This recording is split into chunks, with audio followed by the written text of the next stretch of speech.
Yesu nashimwe nk'uko bisanzwe muri kumwe na Dukuzumuremyi Church Online.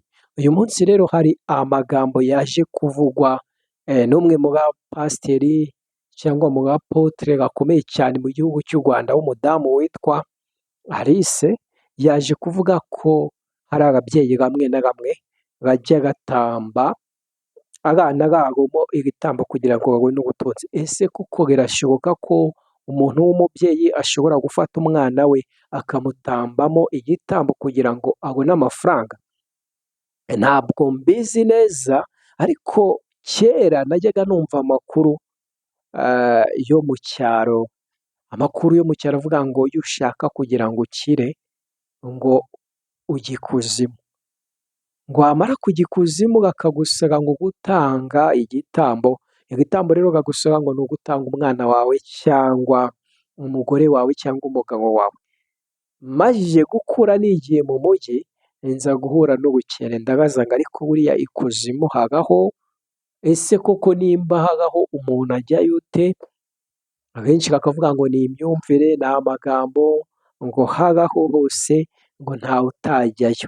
Ubwo rero bimwe yaje kuvuga ko ababyeyi bamwe na bamwe muri iyi minsi bari gutamba ibitambo by'abana babo kugira ngo babone amafaranga. Naje guhita nshaka ijambo ry'Imana rishobora kuba ryavuga ku bijyanye no kubona amafaranga, kuko abantu benshi dukeneye impinduka, dukeneye kugira ngo byibura dutere intambwe tuve ku cyerekezo kimwe tujye mu bindi. Kandi buriya ujye umenya ko igihe cyose utazi aho uva ntushobora kumenya aho ujya.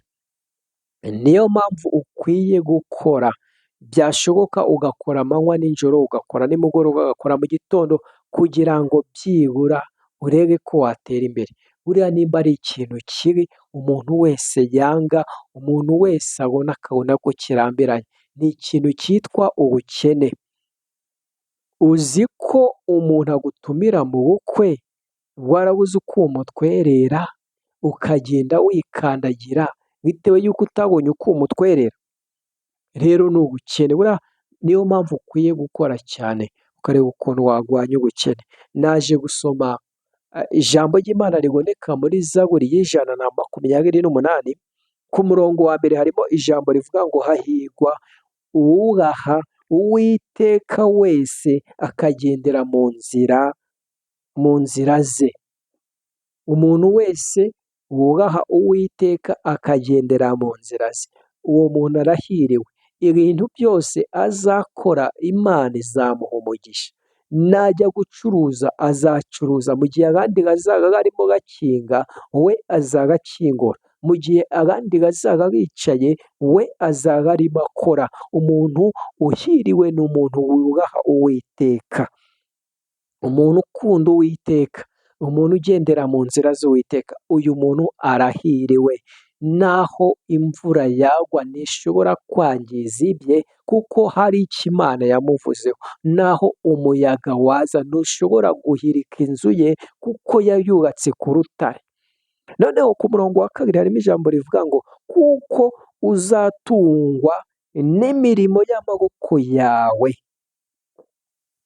uzajya wishimira, uzahirwa. Hano umuntu wubaha Uwiteka azatungwa n'imirimo y'amaboko ye.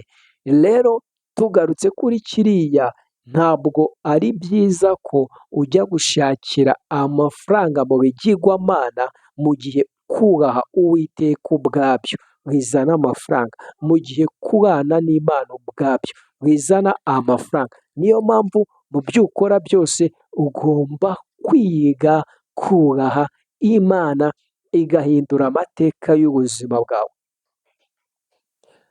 Ntushobora kumenya ahantu ugana, kandi ntushobora kumenya ahantu ujya igihe cyose utazi ahantu uhagaze. Niyo mpamvu ukwiye kumenya aho uhagaze, ukwiye kumenya aho ujya, ukwiye kumenya icyo ushaka, kugira ngo wakire guhirwa kw'Imana, wakire umugisha w'Imana. Ndababwiza ukuri ko ijambo ry'Imana riravuga ngo umuntu uhiriwe ni umuntu agendera mu nzira z'Uwiteka. Nawe rero usabwa kugendera mu nzira z'Uwiteka.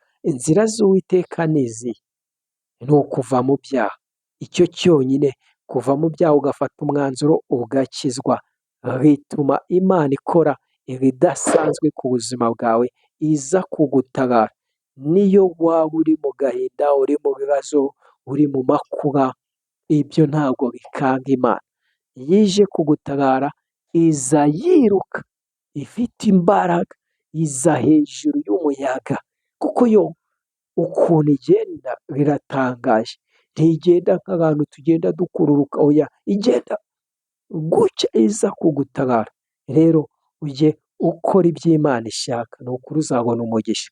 Iby'amarozi ubyihorere, iby'amashyari ubyihorere, iby'ibihombo ubyihorere, ibyo gucururiza ku miti byo Imana izaguha umugisha bitewe y'uko wubashye Uwiteka. Rero ntukagende udakoze subscribe kuri Dukuzumuremyi Church Online, ukurikirane ibiganiro byacu. Murakoze.